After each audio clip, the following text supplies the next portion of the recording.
Hello বন্ধুরা, তোমরা সবাই কেমন আছো? আশা করি সবাই ভালো আছো। তো আমার চ্যানেল লক্ষ্মীমাতা কিচেনে তোমাদের সবাইকে স্বাগতম। আজকে আবার একটা নতুন রেসিপি নিয়ে চলে এসেছি, আম তেল কীভাবে বানানো হয়। তো দেখে নিন রেসিপিটা।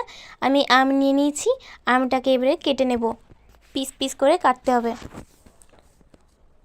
আমটা খুবই শক্ত, আঠি হয়ে গেছে। এরকমই আমের দরকার আম তেল বানানোর জন্য। এরপর আমি পিস করে কেটে নিচ্ছি। এর মধ্যে যে ছালটা আছে সাদা, সেই ছালটাকে আমি ফেলে দেব। পিস করে নিচ্ছি।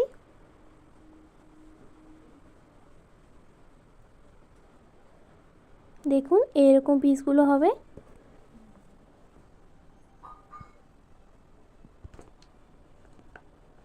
এরপর আমি এগুলোকে পরিষ্কার জলে ধুয়ে নিচ্ছি।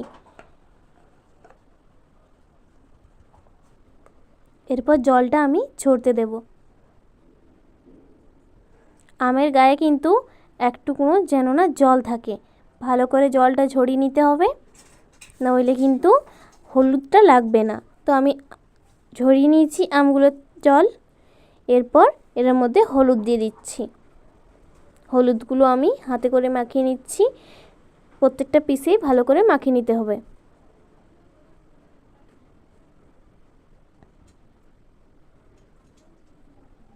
দেখুন প্রত্যেকটা পিস আমি এরকম করে করে সবগুলো মাখিয়ে নিচ্ছি।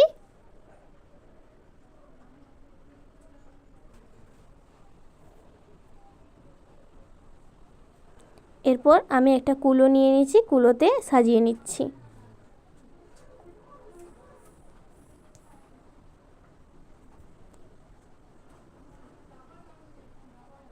এরপর আমি ছাদে এটাকে রোদে দিচ্ছি।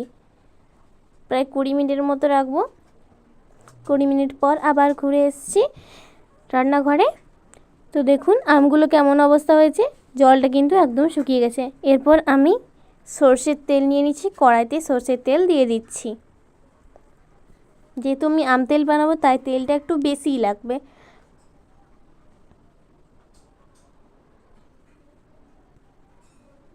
এরপর আমি সর্ষে নিয়েছি, গোটা সর্ষে, আর 2টো শুকনো লঙ্কা, জিরে আর 5 ফোড়ন। এরপর এগুলো ওই তেলে দিয়ে দিলাম। তেল গরম হয়ে গেছে দেখুন। এরপর আমি আমগুলো দিয়ে দিচ্ছি। আমগুলোকে একটু নাড়াচাড়া করে নামিয়ে নিতে হবে, কিন্তু বেশি ভাজা চলবে না।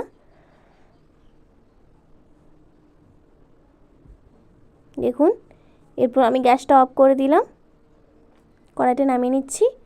এর মধ্যে দিয়ে দিচ্ছি নুন, পরিমাণ মতো দিতে হবে।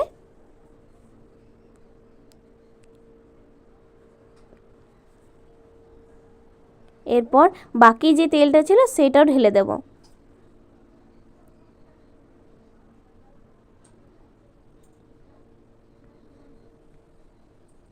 এটাকে আমি ঠান্ডা করতে দেব প্রায় আধ ঘন্টার মতো।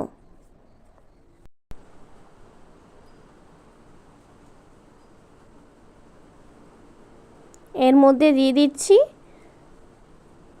আচার করা মশলা, আধো আধো করে গুঁড়ো করে নিয়েছিলাম।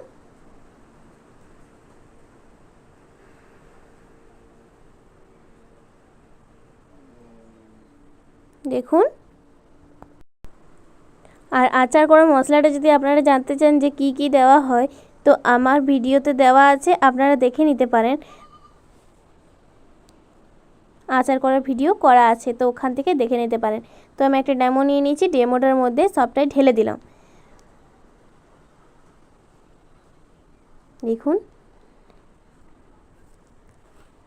এটাকে এরপর রোদে দিয়ে রাখতে হবে।